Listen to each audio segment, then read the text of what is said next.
Welcome back to the channel. This is Jason, and you're now tuned into I Speak Geek. So I know it's been quite some time since I released a video, but I had to take some time for myself and as well spend time with my kids. You know, through last year, I've just really been focusing on my mental health, and I haven't been releasing videos as much as the year before, but I'm ready. Let's get into it.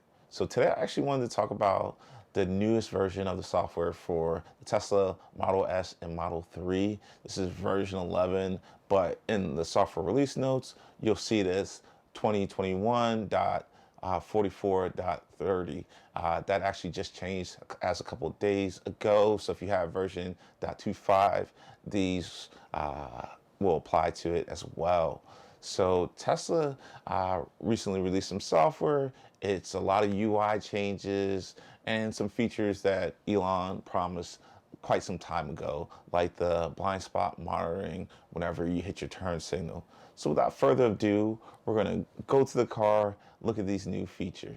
All right, guys, here we are in my car. So this, of course, in front of me is version 2021.44.30. This one, of course, like I said before, it was just released a couple days ago because there were some bug fixes in there.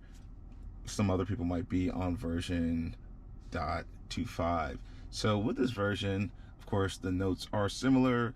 Light show is one of those features that were teased by Elon on stage when he brought all the cars out there and they started doing the light show. Now that is here. You get the new customizable app launcher where you can have 4 apps at the bottom that you can customize. One of your favorite apps, and whatever app that you use most recently is, of course, right here on the bottom. And of course, they changed the layout of the temperature so it is closer to each occupant, and they can, you know, go in there and, you know, change that. And of course, like the seat heaters and all that good stuff. And then, you know, the next feature, of course, simplify controls. They changed the icons, and when you go into the controls, you see all these icons corresponding, and they're more simplified, so you can, you know, make sure you understand what you're going into and what exactly it does. They also improved the blind spot camera, so whenever you hit the turn signal, it'll bring up your camera, and then you can see what's happening. And that's one of those features that was teased for a long time, and it's finally here. I'm happy for it because it just makes the car that much safer. And then, of course, you can edit your waypoints on the map, so whenever you put a stop on your map, you're able to adjust what order it goes into. For those with like the latest car, I believe you're able to, you know, use it as a megaphone. So like if you're at a park or, you know, a party, you can kind of talk through your car and have it project outside. And of course, TikTok for whenever you're charging. The same with Sonic and Battle Polytopia. They added multiplayer support.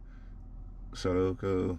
And your subwoofer, you're now able to adjust the subwoofer in the sound settings, cold weather improvements, and it's just the way your car preconditions when you schedule it. And also within that, there's automatic seat heaters. So this goes based upon the cabin temperature instead of actually adjusting it, but you can still adjust it and make those changes on screen. But you know, it just works better with, you know, scheduling your car in the morning. If you have the temperature set and it sees that it's cold outside, your seats will be already heated for you. So it's a way of scheduling heated seats, and you can more easily manage your dash cam clips and delete them all, which I think is an added benefit. And you can, of course, dark modes here, but it'll go back and forth if you have it strictly for the time of day, or you can always have it just show dark mode. And then, of course, you're able to hide map features. But this is the last release for the 2021 year, and this is officially version 11. It looks good. I'm happy for the change. Of course, I'm happy now that I got Tidal as a different music source, and I've been using that, and they have a really great trial right now. This is not a paid promotion, but I did opt into that trial, and I'm able to, you know, stream lots of music, more so than what Tesla had offered before. So if you haven't, go ahead and update. This is Jason.